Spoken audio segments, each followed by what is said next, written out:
Welcome back friends. मैं प्रतिभा आज आप लोगों को बीए बीएड के यूनिट 2 से जायसी का जीवन परिचय बताऊंगी। उसके बाद जायसी द्वारा रचित नागमती वियोग वर्णन, जिसमें 12 मास का विरह वर्णन है, उसको पढ़ाऊंगी। तो जायसी के जीवन परिचय पर थोड़ा सा प्रकाश डालेंगे। मलिक मोहम्मद जायसी का जन्म के संबंध में विभिन्न विद्वानों का अलग अलग मत है। किन्हीं ने 1464, किन्हीं ने 1490 और किन्हीं ने 1500 के आसपास माना है, परंतु अधिकांश विद्वान जो है उनका जन्म 1500 पर ही मुहर लगाए हैं। उनके पिता का नाम राजे अशरफ था, जो पेशे से किसान थे। वो खेती करके अपना और अपने परिवार का लालन पालन करते थे। उनका जन्म मध्य प्रदेश के रायबरेली नामक स्थान में हुआ था। कम उम्र में ही उनके माता पिता चल बसे और वो मातृत्व और पितृत्व प्रेम से वंचित हो गए। माता पिता के गुजरने के बाद एक दुर्घटना में उनकी एक आंख चली गई और वो अंधे हो गए। वे शारीरिक दृष्टिकोण से कुरूप थे। उनका आधा शरीर टेढ़ा था, टेढ़ा यानी अष्टावक्र की तरह। यह मुख पे चेचक का दाग था। एक दिन उनके शरीर को देखकर मुगल सम्राट शेर शाह सूरी हंसने लगे। तब बहुत ही विनम्रता से उन्होंने मुस्कुराते हुए सुल्तान से कहा, अरे सुल्तान, तुम मुझ पे क्यों हंस रहे हो? हंसो उस ऊपर वाले पे जिसने मुझे बनाया है। यह सुनकर मुगल सम्राट लज्जित हो गए और उनसे क्षमा मांगी।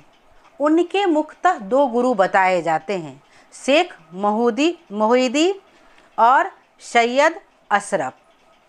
ये निर्गुण धारा के कवि थे, जिन्हें प्रेम मार्गी कवि या सूफी कवि भी कहा जाता है।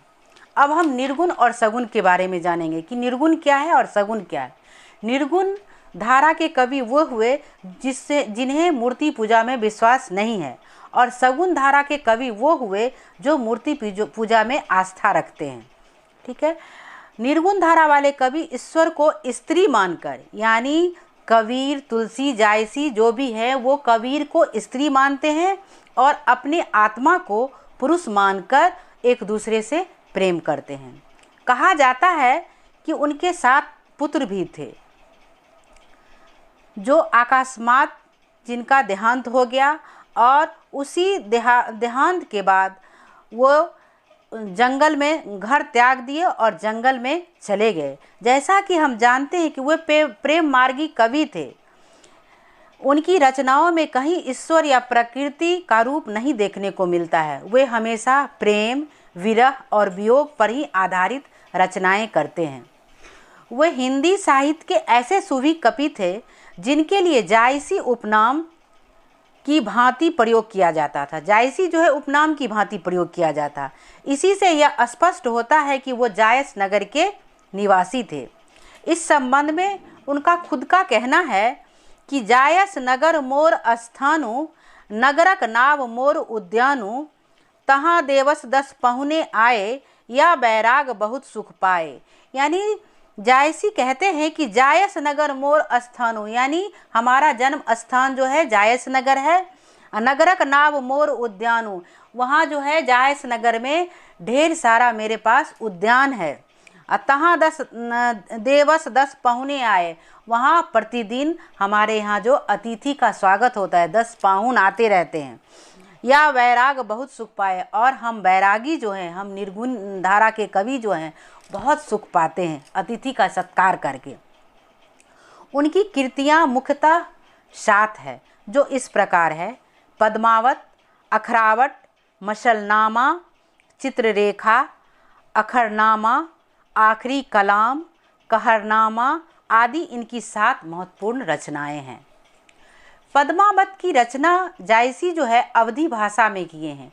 ये इनका प्रथम महाकाव्य माना जाता है, जिसमें चित्तौड़गढ़ के राजा रतन सेन और सिंगल द्वीप की राजकुमारी पद्मावत के प्रेम कथा का वर्णन है, और उनकी पहली पत्नी यानी पहली रानी नागमती के विरह का भी वर्णन इसमें वर्णित है। उन्होंने लौकिक कथा के द्वारा अलौकिक सत्ता की गूढ़ बातें प्रकट की है।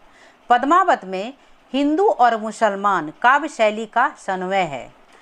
इसके मुख्य पात्र इस प्रकार हैं। राजा रतन सेन जो है आत्मा का काम किए हैं, पद्मावती परमात्मा का काम की है, हीरामन तोता जो है गुरु का काम किया है और नागमती सांसारिक मोहमाया का प्रतीक बतलाया गया है।